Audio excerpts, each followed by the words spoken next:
Olá, nonos anos! Eu estou gravando esse vídeo aqui com a correção daqueles exercícios resolvidos 1 e 2 que eu fiz com vocês na nossa aula passada. Lembrando que esses exercícios são das atividades autorreguladas, tá? E eles estão nas páginas 65 e 66.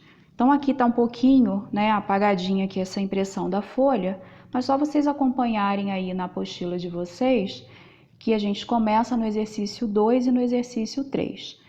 Para responder, né, as duas perguntas aí do 2 e do 3, eu preciso observar essa tabela, que eu já fiz aqui algumas marcações, e a gente vai entender o seguinte. Esse móvel, o espaço, né, de um móvel, ele vai variar de acordo com essa tabela aqui. Ou seja, ele tem um espaço inicial, né, ou uma posição inicial igual a 80 metros. Então, eu já vou colocar aqui a variável, né, a letra que identifica para mim esse espaço inicial, tá? Escrevi aqui também, ó. Deixa eu escrever mais um pouquinho aqui embaixo, né? Então, eu tenho aqui, ó, um espaço inicial igual a 80 metros.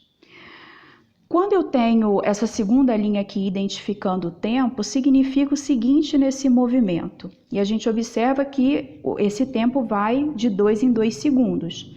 Então, isso quer dizer que a cada 2 segundos, esse móvel, ele anda, né, ou ele retrocede nessa posição 10 metros. Ou seja, ele estava numa posição inicial de 80, passou para 70, 60 e assim por diante. Então, a cada 2 segundos, né, ele percorre essa distância aí, e a posição dele, óbvio, vai mudando. A número 2 é uma pergunta que fala assim: qual é a maior posição ocupada pelo móvel em metros? Bom, a maior posição é só a gente olhar na tabela, né, o maior valor, 80 metros. Qual é a classificação do movimento, progressivo ou retrógrado?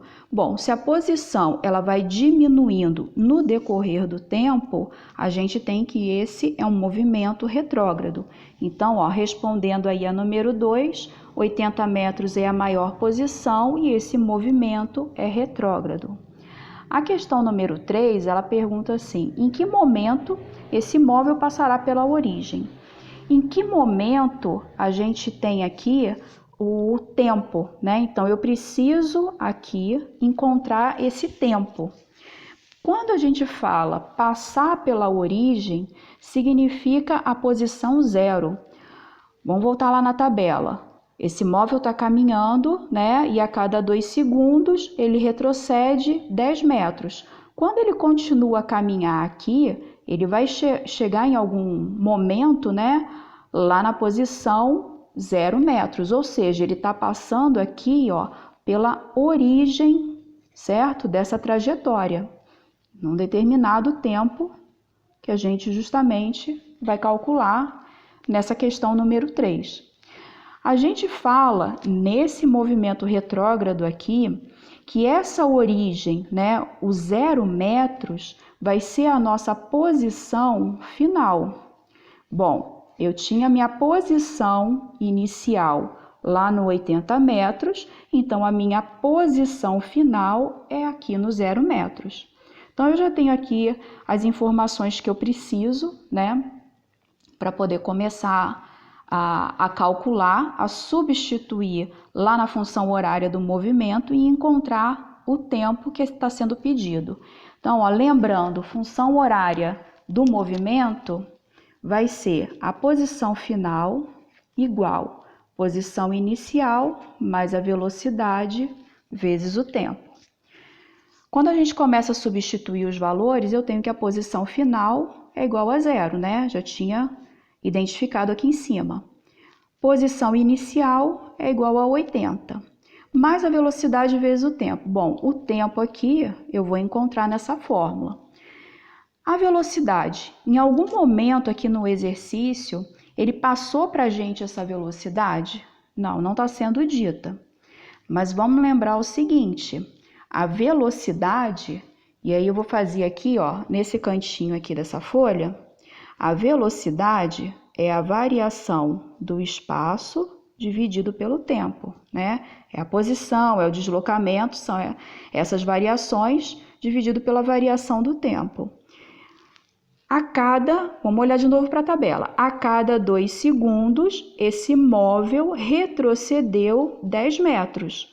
Ou seja, a cada 10 metros em 2 segundos, tá? É isso que está dizendo aqui a nossa tabela.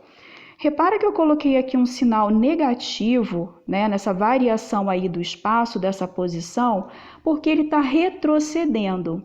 Então, eu já vou colocar aqui esse valor negativo para eu lembrar que o movimento é retrógrado, tá? Então, eu estou colocando aqui menos 10, porque ele está retrocedendo, lembrando que não existe distância, né? Essa grandeza que a gente chama de posição de deslocamento de distância negativa. O negativo ele está aqui simplesmente para identificar para a gente, né, para definir aqui para a gente que o movimento é retrógrado, tá? Então o sinal é a indicação que ele está retrocedendo. Bom, menos 10 dividido por 2, a gente tem que a velocidade é igual a menos 5 metros por segundo. Então, esse valor aqui, ó, da velocidade é o que a gente vai substituir lá na função horária, tá? Então, aonde eu tenho mais a velocidade, né, eu vou escrever menos o 5 aqui. Bom, resolvendo agora essa equação, eu vou passar o menos 5t para o outro lado, igual a t, e o meu tempo, 80 dividido por 5, eu tenho que o tempo é igual a 16 segundos.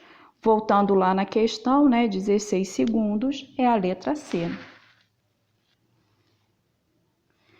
No exercício 2 agora, lembrando que ele está lá na página 66 e se refere aqui ao 4, né, a questão 4 e a questão 5 aí do livro da apostila de vocês, tá? Então, ele fala assim: um carro percorre uma estrada cujo perfil é mostrado adiante e seu movimento é descrito pela seguinte equação horária. A equação horária, ela tá aqui. Como ela tá muito pequenininha, vou escrever ela aqui do lado. Então, a equação horária, S, vai ser igual a 100 mais 60t. Antes de eu continuar, vamos dar uma olhada nessa equação horária aqui e vamos entender o seguinte. A gente tem, né, a função horária da seguinte maneira. S vai ser igual a S0 mais V vezes T, né? Mais velocidade vezes o tempo. Então, cada uma das grandezas que eu tenho agora nessa equação que foi passada para a gente aqui, né, no exercício, significa, né, uma variável aí que eu tenho nessa função. Então, só para a gente entender, a posição final, né, nessa trajetória aqui eu não tenho. A posição inicial desse carro é igual a 100. Como a gente está trabalhando com quilômetros, então eu tenho uma posição inicial igual a 100 quilômetros. O V, né, o 60, significa o V da fórmula, ou seja, é a velocidade. Então, eu tenho que a velocidade vai ser igual a 60, como é quilômetro e hora, são 60 quilômetros por hora, tá? Bom, só para a gente entender por quê? A trajetória que é colocada para a gente aqui nesse exercício, ela parte aqui, ó, do quilômetro zero que está em São Paulo e vai passando, né, por Campinas, Limeira, passa também aqui por Ribeirão Preto, mas essa trajetória, a gente olha aqui na setinha, ela está seguindo, tá?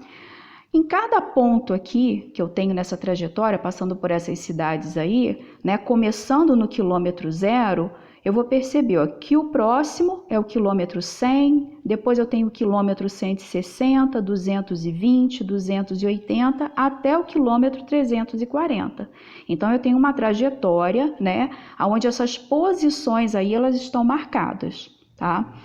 Bom, vamos lá. Pergunta 4. De qual cidade o carro partiu? Vamos olhar de novo para a equação aqui que define essa trajetória, né, esse movimento aí desse carro.